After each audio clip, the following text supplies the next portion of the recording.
dito para mag-enjoy. Tapos ang gagawin, itabash pa kami. Promote kami ng Eh no, susukan daw sila na rin. Tapos may babae na yun.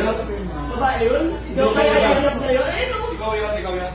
Ano bang pinagalitan niyo? Ano pinagmamalaki mo? Hindi po, wala. Hindi, ano pinagmamalaki mo? Comment lang yung mga comment. Ano sinasabi mo? Ikaw lang po. Eh, bakit ganyan sinabi ah? Di Ross Martin malakas. Ginamit nyo lang mga taga-koron para sa vlog-vlog nyo at sokmed. Dismayado dahil naghintay sila ng isang oras at gutom. At lalong ginamit yung mga staff para mag-assist sa inyo. Tapos wala kayo inabot. Nisip kong doon. Nag-abot ako ng 3,000 last money ko na yung kanina. Ano ba pinagmamalaki Kayo mo? ba naman Sino po ba kayo dito? Ha? Wala po, staff. Sino kayo dito? Ha? Porket hindi ka nabigyan? Ay, hindi Pumunta kami dito para tumulong at i-promote yung koron. Ang kapatid naman na mo? Tumutulong na kami. Sino ba pinagmamalaki nito? Ha? Ba't pinapayagan ninyo yung mga ganitong staff ng munisipyo? Dapat kayo may tumulong na bigyan. Di ba? Hindi naman daw siya nabigyan. Ano ba mayor dito? Sino mayor dito? Tignan nyo nga, mayor! Mayor!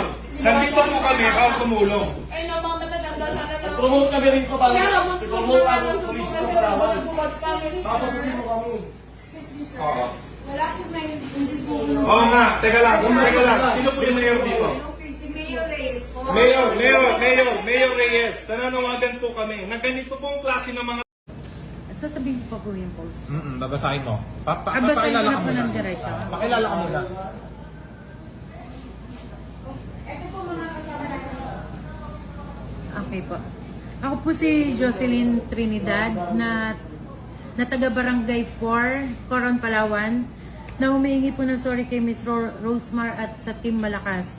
Dahil sa pinost ko po sa social media na Dear Rosemar at Team Malakas, ginagamit nyo lang ang mga taga-Coron para sa mga vlog-vlog nyo at SOCMED.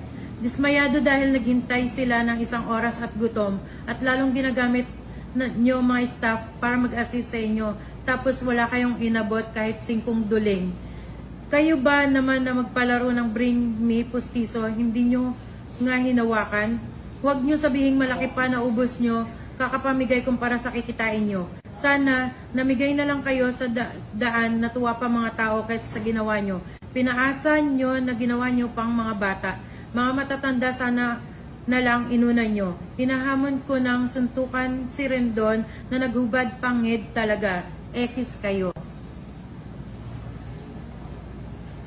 Magandang hapon po. Ako po si Jocelyn C. Trinidad ng Coron, Palawan. Humihingi po ako ng tawad sa Team Malakas dahil sa ginawa kong masamang pagpo-post sa social media para po sila ay siraan. Magandang gabi po sa inyong lahat. Ako po si Rendon Labador at kasama ko po ang Team Malakas, si Markitan, si Rosmar at ang aming crew, Tito June, Master TV, Nathan, Simon Tenten, Haring Bangis at Anjo para po magbigay sa inyong lahat ng isang public apology sa nangyari sa Coron issue. So ayun po, dito po kami lahat para po humingi ng dispensa sa nangyari. Alam po namin, mali po yung ginawa namin. Sumobra po kami sa action sa nagawa namin. And humingi po kami ng dispensa, gawa ng nagpadang kami sa emosyon. Tao lang din po kami, nagkakamali po kami. And ina-admit naman po namin yung pagkakamali namin. Ayun po, pasensya na po kay Ma'am Jo sa munisipyo at lalong-lalo na po kay Mayor. At syempre po sa bayan po ng Coron, Palawan. Sorry po talaga na parang pinost ko na never again Coron. Hindi ko po sinasadya na i-generalize po kayo. Nagpadala po ako sa bugso ng damdamin at yun po yung pinakamaling nagawa ko. And humihingi po ako ng tawad. Alam ko pong pagkakamali ko po yun. Sana po mapatawad niyo po ako. At gusto ko rin pong linawin na pumunta po kami doon sa munisipyo bilang hindi isang celebrity, hindi bilang isang influencer, at hindi bilang, lalo na, hindi bilang Rendon Labador, Rosmar, or Markitan na nagreklamo. Pumunta po kami doon dahil bilang isang Pilipino, simpleng tao na nasaktan sa nangyari dahil sa isang comment ng isang public servant.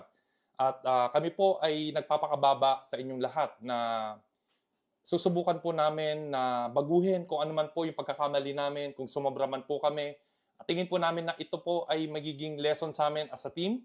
At we will be better, babawi po kami. At hindi po ito magiging hadlang sa advocacy namin na makatulong at makapagbigay ng inspirasyon sa lahat po ng taong nangangailangan. Ang Team Malakas po ay magpapatuloy at hindi po kami titigil sa pagbibigay ng kasiyahan, charity sa tao. Sa mga taong nasaktan po, sana po mapatawad nyo na po kami. At tungkol naman po dun sa sinasabi po na gusto raw po kaming i-persona non grata sa Coron, Palawan. Ayun po, Mayor, kung tingin niyo po na yun po yung magiging patas na desisyon para sa nangyari at kung yun po yung parusa sa nagawa po namin, ayun, humihingi po talaga kami ng tawad. Pero kung tingin niyo po yun po talaga, maluwag po namin tatanggapin. Ayun po, maluwag po namin tatanggapin yung parusa niyo po na yun. Ayun, bottom line po, yun, Ma'am Jo, pasensya na kung naging ganun ang aking aksyon, kung napasobra man. At mga tao sa munisipyo, kung naramdaman nyo po na disrespect ko po kayo, at lalong-lalo na po sa mahal nating Mayor. Mayor, wala po akong masamang intensyon para kayo po ay i-disrespect. Nirespeto ko po kayo bilang leader ng Coron. At saludo po kami sa lahat po ng inyong nagawa. At sana, Mayor, kung makakarating man po sa inyong itong video na to, ako na lang po sana ang tatanggap ng persona non grata dahil nakita ko po ang sinseridad ng mag-asawang Nathan at Rosmar sa pagtulong. Sana po ako na lang po ang bigyan ninyo ng persona non grata. At hiling ko po na sana kung ito man po ay maging matutuloy, gusto ko pong hilingin sa inyo, Mayor, na sana bigyan nyo pa po ako ng huling pagkakataon na makadalaw sa Coron dahil po napangako ko po sa aking pamilya na ipapasyal ko po sila sa Coron para makita ko po sila maging masaya. So yun, Mayor. Maraming salamat po. Pasensya na po talaga sa nagawa po namin. Humingi po kami ng tawad sa lahat po ng tao. Yun po, pasensya na po sa nagawa namin. Hayaan nyo po at babaunin po namin yun sa lahat po ng mapupuntahan namin.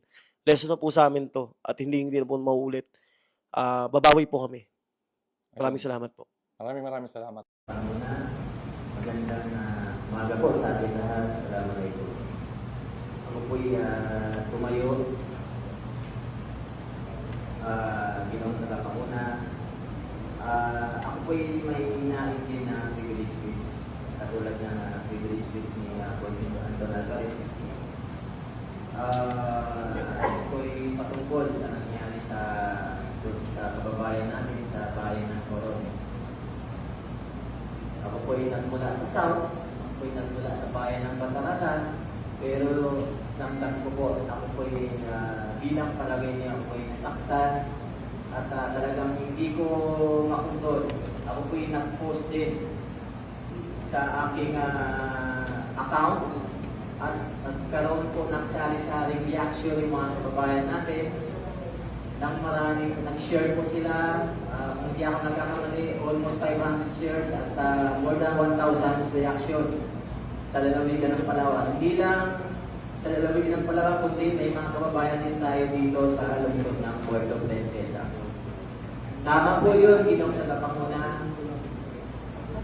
Hindi po talagang tama at mali talaga ang ginawa nila ang grupo ng Team Malakas. Talagang hindi malakas hindi din pambabastos. Talagang binastos nila ang kababayan natin. Sila po ay sikat na influencer. Sila po ay sikat na vlogger dito sa ating bansa. Kilala po sila. Pero yung kanilang pinakita ay hindi maganda. Lalo na yung mga followers nila, marami dyan mga kabataan. Yung kanilang ugali. Talagang hindi maganda. Sinigaw-sigawan, babae pa, yung kababayan natin, sinigaw-sigawan doon. At dinuro-duro ni Labrador. Tapos ngayon, sasabihin nila ay hindi nila na maiwasan. Hindi nila maiwasan makontrol yung kanilang sarili. Mali po yun. Kasi po, hindi na tayo bata pagdating sa mga ganyan. Dapat influencer sila, dapat sila yung magtulakan, diba? Kasi marami sila, million followers ang meron sila. Dapat hindi na idaan sa mga ganon. Kaya naman, gusto ko rin basahin yung aking return ng privilege speech. Nandito po, ako ngayon upang talakayin isang isyong malalim na naka-apekto sa ating komunidad, sa Coron, Palawan. Ang mga social media influencers na si Rosemary Tan Pamulaklakis, or also known Rosmar, at Rendon Labrador at Tim Malakas, ay dapat, para sa akin, ay dapat itiklara si persona ng grata dito sa buong lalawigan ng Palawan, hindi lang sa bayan ng Coron.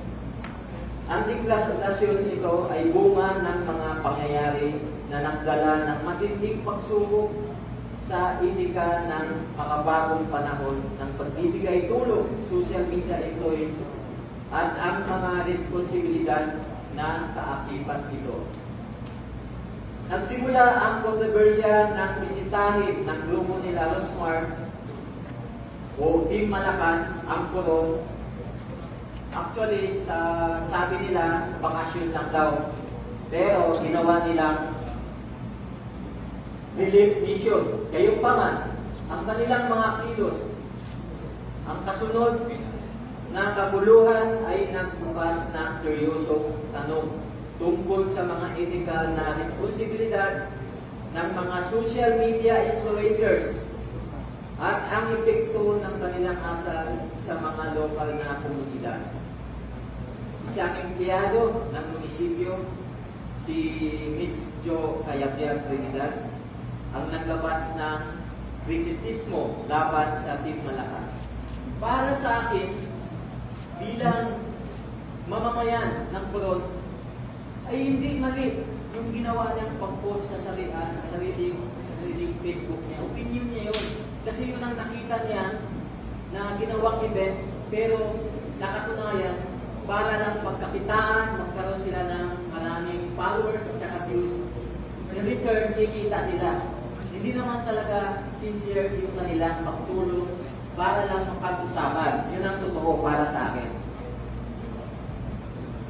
Sa sinabing ginamit lamang nila ang mga tao, ayon sa ating kasamang si Jo Cayabyab, ginamit lang ang mga tao ng Coron bilang content para sa kanilang social media platforms. Sinabi niya na pinaghintay ng matagal ang mga lokal na walang maibigay na pagkain at tubig. At inakusahan pa silang sinamantala ang mga tauhan ng munisipyo ng walang tamang kumpensasyon. Bagamat binawi ni Trinidad ang kanyang mga sinabi, ito pa ginawang tagapanguna, nakakalungkot. Alam mo ba yung pagbawi, yung pagbigay na public apology na ginawa ni Miss Trinidad? Pinilit ko siya para sa akin, ginawa ng script para yun ang sasabihin, para mabawi ang sinabi niya. At sabihin ng Team Malakas ay talagang tumutulong ng pusa. Yun ang masakit doon. Bagamat binawi ni Trinidad ang kanyang mga sinabi at nagbigay ng public apology, ang kanilang naging tugon ni Rosmar at Rendon ay lalong nagpalala sa sitwasyon. Ang asal na ipinakita ni Rosmar at Rendon sa kanilang pagbisita, lalo na ang mga pangpublikong pagtatalo at paninira, ay hindi lamang walang profesionalismo, kundi nagpapakita rin ng malalim na kawalang galang at agresibong pakikitungo ni Rendon kay Trinidad, isang empleyado ng munisipyo, ay partikular na nakakabahala at nagpapakita ng matinding kakulangan sa respeto at kababaang loob.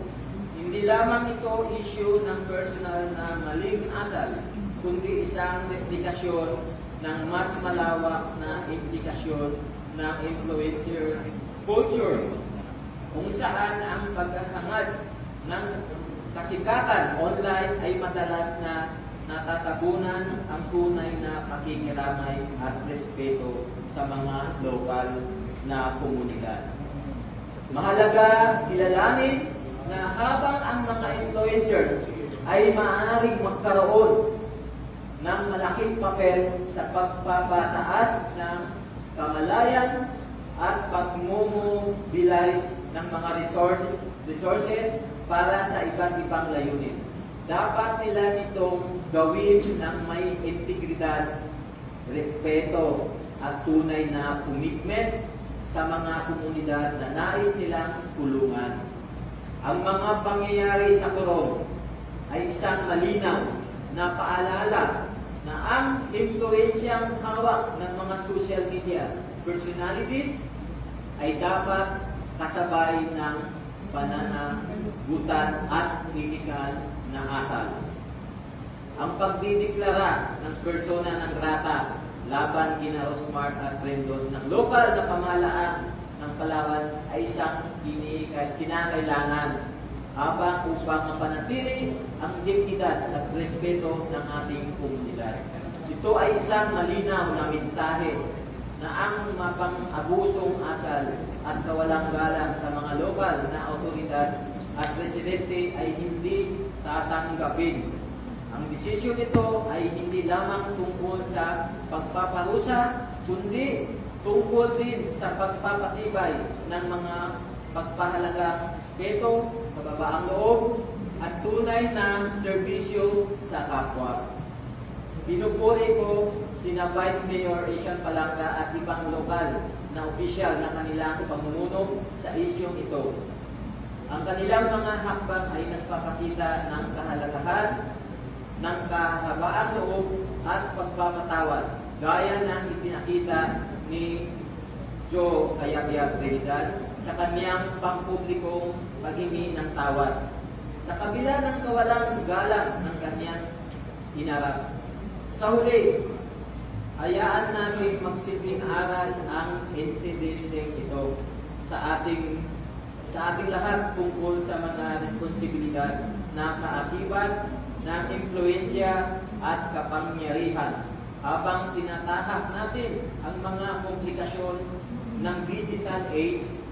Tandaan natin na ang tunay na serbisyo sa kapwa ay nakaugat sa tunay na pakikiramay, respeto, kababaang loob.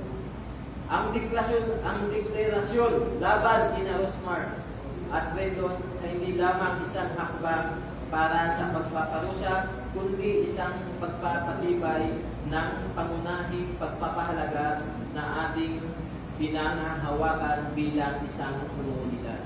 Bago po ako magtapos kinong isa pa po na hindi ko matanggap na sinasabi nila na pumunta sila dito sa Palawan, particular sa bayan ng Coron, para i-promote ang ating dalawigan. I-promote kasi daw humihina na yung tourism natin dito, humihina na yung bisita natin. Hindi po yan totoo. Bago po sila sumikat, sikat na po ang Palawan. Diba? Tayo yung pinaka-best island in the world. Yan po yung totoo. At hindi natin sila kailangan sa totoo. Hindi natin sila kailangan pupunta dito para i-promote. Kundi sila ang may kailangan sa atin. Yan ang totoo. Kaya po ako sinusuportahan ko ang proposal ni Board Member Anton Alvarez. Sana ngayong session na to, may decision tayo kasi yung mga kababayan natin talagang buong Palawan apektado sa ginawa nila. Dapat ipagtanggol natin yung palawig nyo. Marami nang issue dito sa atin, sa West Philippine Sea, dagdagan pa nila ng ganito. So ako po ay naniniwala, dapat mamaya sa other matters, ako po ay meron ding proposal, a resolution declaring Rosemary Rosmartan na pamulaklakin, and then doon kasama yung mga kasama nila as persona ng grata in the province of Palawan. Maraming salamat.